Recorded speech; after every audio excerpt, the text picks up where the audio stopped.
Hi guys and welcome to Explain Me How. In this video, I will show you how to share YouTube video on Instagram story. To start, open your YouTube application. On YouTube, tap on your profile on the upper right and then click your channel. Once you are here, select any videos that you have. But before that, tap on the three dots on the upper right. Then in here, select Share.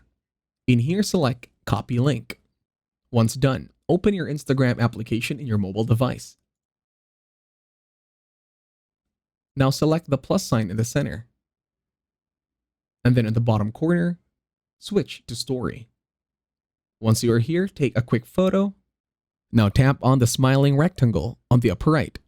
Then a pop-up will appear. Once the pop-up appears, select Link. And then in here, paste the link. Then tap on Done. As a side note, you can also add your very own text to show. For example, please subscribe. Then in here, you can post the story the way you want it to be.